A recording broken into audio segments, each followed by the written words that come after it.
Hello my dear சொந்தங்களே, இனிய மாலை வணக்கம். பட்டு சேனலுக்கு உங்களை அன்புடன் வரவேற்கின்றேன். நான் உங்கள் தோழி பிரேமா. ஸோ இன்றைக்கி நான் கோவிலுக்கு வந்திருக்கேன். ஆடி மாதம் ஃபுல்லாக நான் வீட்டிலேயே சாமி கும்பிடல, எந்த கோவிலுக்கும் நான் போகலை. ஸோ சாமி கும்பிட முடியாத ஒரு சூழ்நிலையில் இருந்தேன். ஸோ இப்போ ஆடி கடைசி செவ்வாய் இது ஸோ அதனால் நாங்கள் திங்கட்கிழமை வீட்டில் உள்ள எல்லா ஒர்க்கும் முடிச்சுட்டு, அதாவது வீடெல்லாம் க்ளீன் பண்ணிவிட்டு செவ்வாய்க்கிழமை என்னால் கோயிலுக்கு போகிறேன் அப்படின்ற அந்த டைமிங் 6 மணி வரைக்கும் என்னால் வெயிட் பண்ணவே முடியல. நான் வீட்டிலேருந்து ஒரு 4 மணிக்கெலாம் கிளம்பி கோயிலுக்கு நான் வந்துட்டேன். நான் வரும்போது பார்த்திங்கன்னா யாருமே இல்லை கோயிலில். ஸோ எப்போயுமே 5 மணிக்கு தான் ஓப்பன் பண்ணுவாங்க. செவ்வாய்க்கிழமை இது ஆடி மாதன்றதுனால ஃபுல் அண்ட் ஃபுல் கோயில் ஓப்பனில் தான் இருந்தது. ஸோ நாங்கள் நானும் பாப்பா அம்மா நாங்கள் 3 பேரும் தான் போயிருந்தோம். ஸோ அம்மாவும் பாப்பாவும் முன்னாடி போயிட்டுருக்குறாங்க. நான் தான் அவங்கள வீடியோ எடுத்துகிட்ருக்கிறேன். ஸோ இது இந்த கோயில் முருகன் கோவில் எங்கே அமைஞ்சிருக்குது அப்படின்னு பார்த்தீங்கன்னா, சூலூர் கண்ணம்பாளையன்ற ஏரியாவில் ஊருக்கு நடுவில் சூப்பராக அமைஞ்சிருக்காரு நம்ம முருகப்பெருமாள். ஸோ சுற்றிலும் சூப்பராக நிறைய வீடுகள் இருக்குது. ஸோ நமக்கு பாப்பம்பட்டியிலேருந்து கண்ணம்பாளையத்துக்கு ரொம்ப பக்கம்தான். வெறும் 4 கிலோமீட்டர் தான். நாங்கள் டக்குன்னு கிளம்பி நாங்கள் வந்துட்டோம். ஸோ முருகர் அப்படி ஒரு அம்சமாக அழகாக இருப்பாருங்க. பக்கத்தில் யாராவது இருக்கிறீங்க, அதாவது கோயம்புத்தூர் சரௌண்டிங்கில் யாராவது இருக்கிறீங்க, மருதமலைக்கு போக முடியலன்ற பட்சத்தில் நீங்கள் இந்த கோவை முருகன் கோவிலுக்கு நீங்கள் வரலாம். ஸோ இந்த கோவிலோட அம்சமே பார்த்திங்கன்னா, நல்லா நம்ம மருதமலை கோயில் மாதிரி நல்லா கொஞ்சம் படிக்கட்டெல்லாம் வச்சு நல்லா கொஞ்சம் உயரத்தில் இருக்கார் இந்த முருகன். நாங்கள் கோயிலுக்குள்ளார போகும்போது பார்த்திங்கன்னா ராஜா அலங்காரம் பண்ணிக்கிட்டு இருந்தாங்க. ஸோ நான் அது வரைக்கும் அவங்க அலங்காரம் பண்ணுற வரைக்கும் ஸோ சுற்றிலும் கவர் பண்ணி வீடியோ எடுக்கலாம் அப்படின்னு சொல்லிட்டு அவங்கள்ட்ட அங்கே உள்ளவங்கள்ட்ட பெர்மிஷன் கேட்டு நான் full and full video cover பண்ணிக்கிட்டு இருந்தேன். அது போக அங்கே கோயில் பணி நடந்துகிட்ருக்கும் போல். ஸோ நிறைய மரங்கள்லாம் நட்டு வச்சுருந்தாங்க, சவுக்கு மரம் எல்லாமே. ஸோ நாங்கள் போனோடனே முன்னாடி கொடி கம்பத்துக்கிட்ட சாமி கும்பிட்டுட்டு நாங்கள் எல்லாருமே கோயிலை சுற்றி பார்த்துக்கிட்டு இருந்தோம். ரொம்ப நாள் கழித்து நான் கோயிலுக்கு போனதுனால எனக்கு அப்படியே மனசுக்கு அப்படி ஒரு நிறைவாக இருந்தது, சொல்கிறதுக்கு வார்த்தையே இல்லை. ஸோ நான் எப்பயுமே இந்த கோயிலுக்கு அடிக்கடி போவேன். ஆனால் அப்போல்லாம் என்னால் அந்தளவுக்கு ஒன்றும் வீடியோ எடுக்க முடியாது.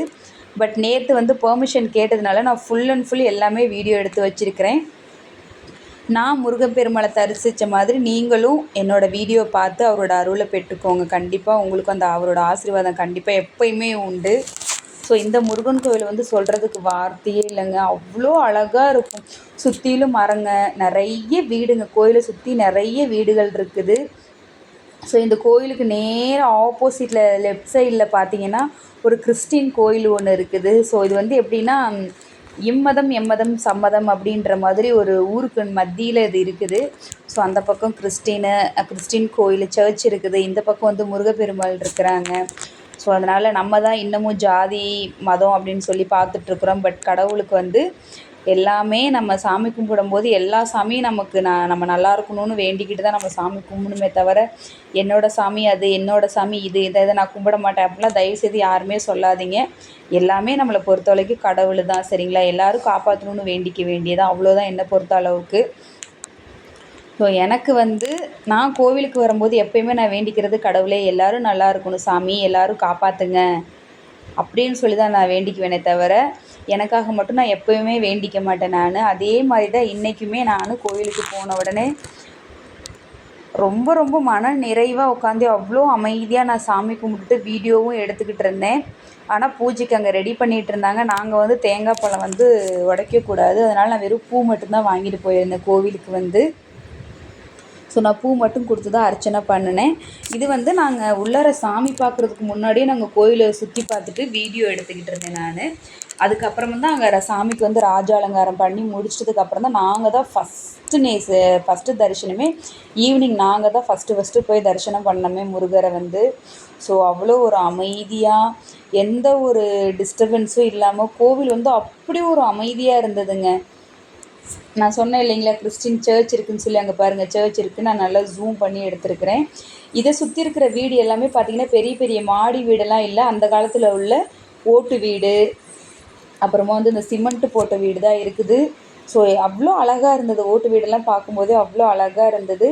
ஏற்கனவே இந்த முருகன் கோவில் அழகுக்கு வந்து வார்த்தையே இல்லை. அவ்வளோ அம்சமாக அமைஞ்சிருக்காரு இந்த முருகரும் சரி, அந்த இடத்துல இருக்கிற கோவில் சரி, அவ்வளோ அம்சமாக அமைஞ்சிருக்குது.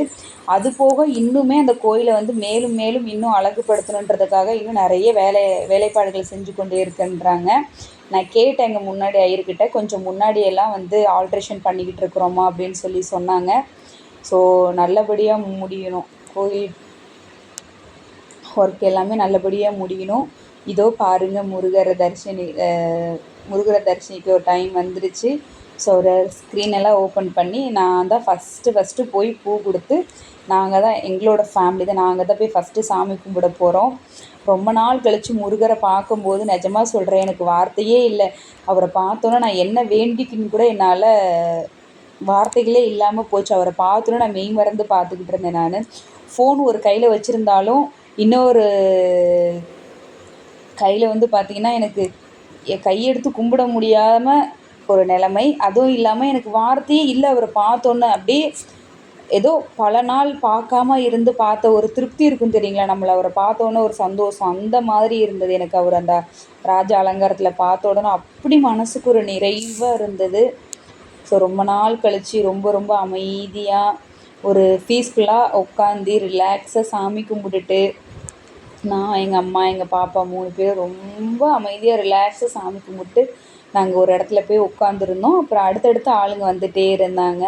ஸோ எல்லாருமே சாமி கும்பிட்டாங்க. நாங்கள் கோயிலில் கிட்டத்தட்ட பார்த்திங்கன்னா ஒரு 1/2 மணி நேரம் இருந்தோம். ஸோ 1/2 மணி நேரமுமே அமைதியாக உட்காந்து நல்லா சாமி கும்பிட்டுட்டு வந்தோம். ஸோ நான் சாமி கும்பிட்டுட்டு இருக்கும்போது வந்து எங்கள் பாப்பா தான் என்னோடய வீடியோ எடுத்துகிட்டு இருந்தாங்க. அங்கே நின்றுட்டுருக்கிறது நான் தான், பிங்க் கலர் சாரியில் நிற்கிறேன்ல.